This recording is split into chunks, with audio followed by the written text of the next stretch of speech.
সালামু আলাইকুম। আমি নাইম দক্ষিণ কোরিয়া থেকে সবাইকে স্বাগত জানাচ্ছি আমার ইউটিউব চ্যানেল নাইমিলিতে। যদি চ্যানেলটা ভালো লাগে তাহলে সাবস্ক্রাইব করে পাশে থাকা বেল আইকনটা ক্লিক করে রাখুন। আর যদি ভালো না লাগে তাহলে দেখতে থাকুন, দেখতে দেখতে ভালো লাগা ভালোবাসা হয়ে যাবে ইনশাল্লাহ। তো একের পর এক এখন নতুন করে যাদের পাপের কীর্তি বের হওয়া শুরু হয়েছে সেটা হচ্ছে বর্তমানে যুব মহিলা লীগ। পাপিয়ার পর আপনার নতুনভাবে যিনি আলোচনায় আসছেন অনেকে নিশ্চয়ই ইতিমধ্যে দেখেছেন বা তার আর নানান তথ্য সামনে আসবে। তিনি হচ্ছেন আপনার টঙ্গী, আমাদের ঢাকার টঙ্গীর যুব মহিলা লীগের আরও একজন নেত্রী, যার নাম হচ্ছে নাসিমা আক্তার ওরফে নাসরিন। তিনি একই সাথে দুই স্বামীর সংসার করেন। তো সবচেয়ে মজার বিষয় হয়েছে তিনি কাউকে তালাক দেননি। তবে দ্বিতীয় যে স্বামীর সাথে তিনি 2016 সালের 24শে জুন নোটারি পাবলিকের মাধ্যমে বিয়ে বসেছেন, সেই স্বামীর বিরুদ্ধেই তিনি গত 4ই মার্চ আপনার টঙ্গী পূর্ব থানায় মামলা নাম্বার হচ্ছে আপনার 11। তো সেইখানে 46 নং ওয়ার্ড স্বেচ্ছাসেবক লীগের সভাপতি পদপ্রার্থী আসগর আলী, তার যে দ্বিতীয় স্বামী আছে, তার বিরুদ্ধে তিনি কোর্টে মামলা দায়ের করেছেন। যে মামলার বিষয়বস্তুতে বলা হয়েছে যে আসগর আলী গত 10 বছর যাবৎ তার সাথে প্রেমের সম্পর্ক করে তাকে আপনার কি বলে ধর্ষণ করে আসছে, কিন্তু আসলে তিনি এখন বিয়ে করতে নারাজ। এই ধরনের খবরে যখন তিনি মামলাটা করেন আর বিষয়টা গণমাধ্যমে জানাজানি হয়, তখন স্থানীয় টঙ্গীর কিছু সাংবাদিক নাসরিনের কিছু অবৈধ কর্মকাণ্ডের কার্যকলাপের ছবি তাদের ফেসবুক পেজে প্রকাশ করেছেন।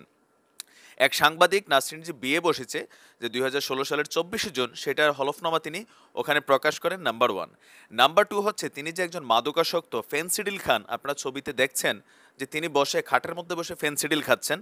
তো এরকম নানান ধরনের অপকর্মে নাসরিনের নাম স্থানীয়ভাবে যে আপনার মহিলা যুবলীগ আছে বা স্থানীয় আওয়ামী লীগের নেতৃবৃন্দ আছে, তাদের আপনার আসলে তার বিরুদ্ধে অনেক অভিযোগ রয়েছে। আর যেই স্বামীর বিরুদ্ধে তিনি আপনার মামলা দায়ের করেছেন, তিনি আসলে এ ব্যাপারে যদিও এখন চুপ আছেন, কারণ তিনি একজন নারী প্রথম স্বামীকে তালাক না দিয়ে দ্বিতীয় আরেকজনকে বিয়ে করে কিভাবে বা একই সাথে সংসার করে কিভাবে, সেটা আমার জানা নেই। তো সেই কারণে হয়তো আসগর আলী সাহেব চুপচাপ আছেন। আর এই নাসরিন আপনার ওয়ার্ড লীগের কি বলা হয় ওয়ার্ড যুব মহিলা লীগের সভাপতি প্রার্থী হিসাবে এই মুহূর্তে তিনি নির্বাচন করার জন্য প্রস্তুতি নিচ্ছেন। বাট এই মুহূর্তে মামলাটা করে তিনি আলোচনায় এসেছেন। আরও কিছু কুকর্ম তার ধারাবাহিকভাবে প্রকাশ পাবে। তবে আমি শুধু একটা কথা বলবো, যিনি যুব মহিলা লীগের একজন বড়সড় নেত্রী আছেন আমাদের আওয়ামী লীগ পরিবারের অপু উকিল সাহেবা, পাপিয়ার বিষয়টাতে আপনার নাম সরাসরি না আসলেও পেঁচাইয়া পোচাইয়া কিন্তু আপনার দিকে মানুষের আঙ্গুল উঠে গেছে। তা আমার মনে হয় যে যুব মহিলা লীগ যেই পোস্টটা আছে সেটা আসলে আওয়ামী লীগের জন্য খুব বেশি ইম্পর্টেন্ট তা না।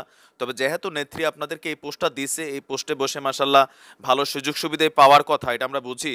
তো আমার মনে হয় আপনি একটু টকশুতে কম টম যাইয়া আপনি এই যুব মহিলা লীগের যে দলটা, আপনি এখানে সাধারণ সম্পাদক, সেক্রেটারি, হ্যাঁ, সো আমার মনে হয় যে আপনি একটু দলের ভিতরে খোঁজ খবর নেন যে কাদেরকে এইসব কমিটিতে আপনারা মনোনয়ন দিচ্ছেন, যারা আসলে আওয়ামী লীগের নাম ভাঙাইয়া খাইয়া স্থানীয়ভাবে এক একটার চরিত্র ব্যবসার সমতুল্য, মানে চরিত্রহীন, তারপর হচ্ছে দুর্নীতিবাজ, নেশাখুর, এগুলা কিভাবে কমিটিতে জায়গা পায়, এই বিষয়গুলো একটু আপনাদের নজরে আনা দরকার। নয়তো আওয়ামী লীগের বদনামের জন্য মাসাল্লাহ সবাই মিলে যেই ধরনের প্রকল্প গ্রহণ করছে, খুব বেশি দিন লাগবে না আওয়ামী লীগ দলটারে মানুষের কাছে পচানোর জন্য।